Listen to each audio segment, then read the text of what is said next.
fucking ink factory, literally right across the street. I know ink is necessary, but I don't want to live across the street from it ever again. And the building was this like 4-story chimney. It was just one room, straight up, 4 floors. 3 floors. 4 stories, 3 floors, I don't know. There was nothing between us and the train except this empty parking lot. And the train was the big California Metroliner that ran up and down the coast 4, 5, 6 times a day into the night. And when the train would go by, the whole warehouse would shake.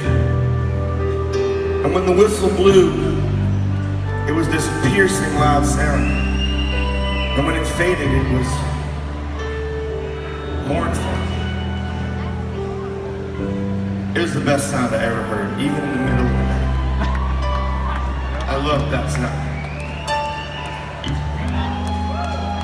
The warehouse, like I said, was basically a chimney, which is strange because on the wall, about 10 feet in the air between the 3rd and the 4th floor, hanging down, tilted off the wall, was this 6-foot by 6-foot metal grate. And there was a switch below it, and when you turned it on, it would go click, click, click, and then the whole fucking thing burst into flames. It was like a gas oven / fireplace suspended 10 feet in the air, hanging down over our heads. Probably the single most unsafe heating system ever invented. But it looked really cool, like when you'd sit there, and granted, I was wasted most of the time at night. But in the middle of the night when we sat there, it was like the sky was completely on fire, just right above our head. And we spent most of our days, we had jobs, and when we weren't working, we were rummaging through the used record bins in every record store in Berkeley, and Oakland, and San Francisco, trying to find whatever we were trying to find that day.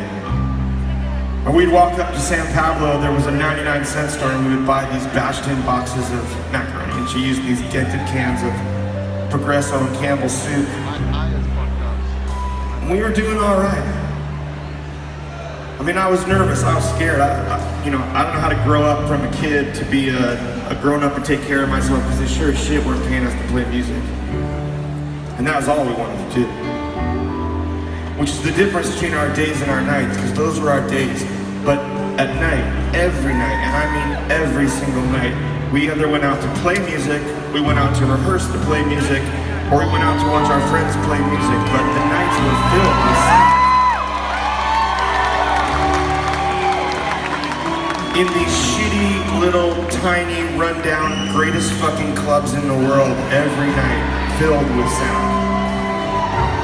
Deafening sound, really fucking loud sound. And that was the sound that carried us from childhood to adulthood. The sound of crashing guitars and cymbals and squealing keyboards and voices screaming over monitors they couldn't hear.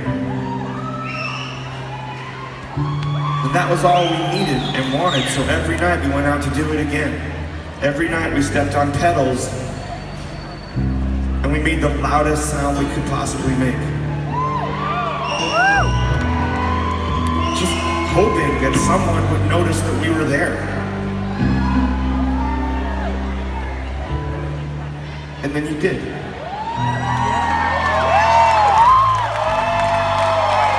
that will get you through. That will get you all the way through to today. So we're here. After all this time.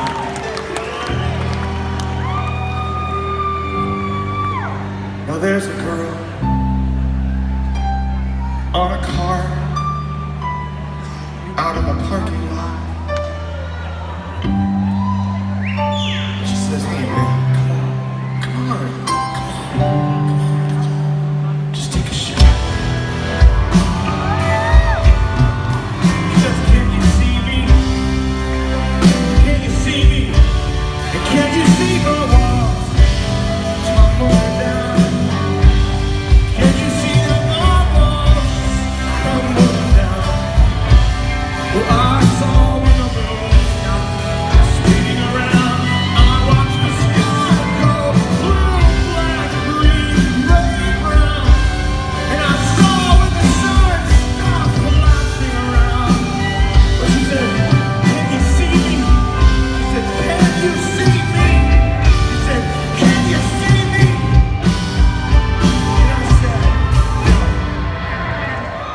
girl.